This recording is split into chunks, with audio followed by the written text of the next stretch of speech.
a 171 años de la primera campaña de Juan Manuel de Rosas y a 126 años de la solución final consumada por el general Julio Argentino Roca en la segunda. 3.000 kilómetros en los sitios por los cuales transcurrieron las dos campañas del desierto. Recorrida por Toay y Macachín en La Pampa, bajando por San Miguel del Monte en Buenos Aires y pasando por Choel y Choel hasta llegar a Río Negro y a los contrafuertes andinos, allí donde se juntan los ríos Limay y Neuquén. Las campañas del desierto. Una crónica de viaje de Luis Frontera. Página 22. Cualquiera que quiera reconstruir en cierta forma la historia del indio debe visitar, entre otros lugares de nuestro país, la hermosa ciudad de Tandil. Tandil significa piedra que late o piedra que se mueve, y allí está, en Tandil, aunque caída, la famosa piedra movediza. Pesaba y pesa seguramente 385 toneladas y la cima estaba a 294 metros sobre el nivel del mar. La oscilación de esta piedra no era fácil de percibir por el ojo humano. Ese es el motivo por el cual, para verificar el movimiento de la piedra, la gente ponía en su base una botella de vidrio que enseguida quedaba triturada. Pero la piedra cayó en 1912. Pero como la piedra cayó un 29 de febrero, los vecinos solo pueden festejar el aniversario del acontecimiento cada 4 años. En lo que ahora es Tandil tenía lugar uno de los acontecimientos más formidables de la cultura nativa, o sea, la famosa feria de Chapaleufú, que se realizaba desde antes de 1800. Allí se reunían tehuelches, patagones, pampas, ranqueles, aucases y pehuenches. Todos traían mercaderías y compraban y vendían. En Tandil, para decirlo claramente, existió una cultura paleolítica primitiva que cazaba con boleadoras 9.000 años antes de que naciera Jesucristo.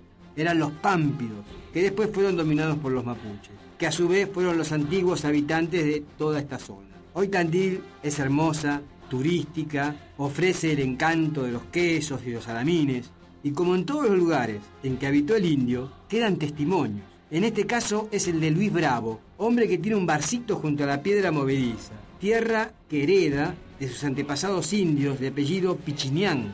Bravo nos dice que recientemente fue asaltado y comenta: los ladrones me cortaron la cara, no solamente arrasaron el negocio, me dieron un malón peor que los que daba Calfucurá. Página 23. En 1934, unos indios araucanos, bien formados y en legión, llegaron a las Salinas Grandes y se dirigieron a un lugar llamado Masayé. Estaban al mando del cacique más famoso de nuestra historia, Calfucurá, Piedra Azul. Algunos historiadores dicen que este jefe hizo una masacre entre los indios salineros y que tomó el mando después de un baño de sangre. Otros historiadores niegan eso y aseguran que Calfucurá solamente mató a 2 caciques, que eran traidores, Melín y Rondó. Lo cierto es que, a partir de aquel momento, Calfucurá inició un mandato que se prolongó por 40 años y que sin duda es el gobierno más extenso que haya transcurrido en la Argentina. En septiembre de 1855, un malón atacó San Antonio, en Juárez, provincia de Buenos Aires, y dio muerte a 126 soldados y al coronel Nicanor Otamendi. Pero, 6 meses antes, las tropas de Calfucurá enfrentaron en Sierra Chica al fabuloso ejército que venía al mando de Bartolomé Mitre. El ejército argentino se movió con una maniobra que en principio fue calificada como elegante y como práctica, pero la respuesta de los indios fue terminante y ganaron la batalla. El ejército entonces se reorganizó al mando del general Hornos y 6 meses después buscó la revancha en la batalla de Tapalqué. Las huestes de Calfucurá retrocedieron, evitaban la batalla. Están huyendo, decía el ejército, agrandado, y se lanzó en su persecución, pero las tropas estaban siendo arrastradas hacia una zona de pantanos y de guadales. 300 soldados murieron en ese intento. Poco después, al mando de Emilio Mitre, hermano de Bartolomé, hubo un nuevo intento de nuestro ejército. del ejército argentino, para decirlo con más propiedad. Pero esa vez las tropas fueron arrastradas hacia el desierto y terminaron perdidas en la inmensidad. Así peleaba el cacique Calfucurá. Página 24.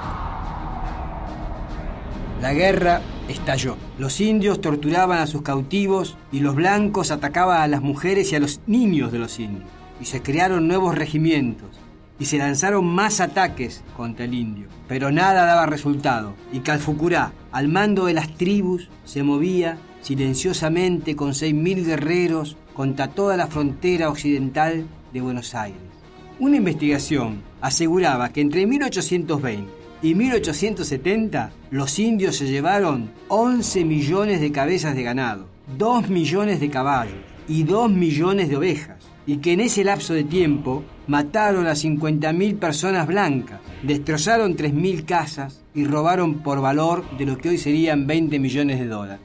Por entonces, como hoy, el tema era la inseguridad en la Argentina, y como ayer con el tema de la guerrilla, había en la Argentina quienes exigían mano dura y tolerancia cero. Juan Bautista Alberdi reprochó seriamente esa posición frente a Sarmiento y le dijo a Alberdi, lo escribió: si pretendemos aniquilar a una parte de nuestro pueblo porque es incapaz de alcanzar el orden constitucional, mañana vamos a decir que es mejor destruir a todo un pueblo y reemplazarlo por otro, por extranjeros que estén acostumbrados a vivir en orden. Con ese principio suprimiríamos la totalidad de los argentinos. El día que algunos consideren adecuado destruir a un grupo social entero porque no piensa igual y porque no posee los mismos valores, solamente vamos a revivir todos los esquemas de las peores dictaduras. Así hablaba Juan Bautista Alberdi en una polémica profunda, ideológica, argentina, cultural, con Domingo Faustino Sarmiento.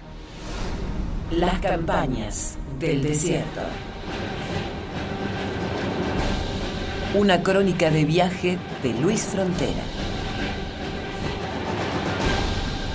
Las campañas del desierto.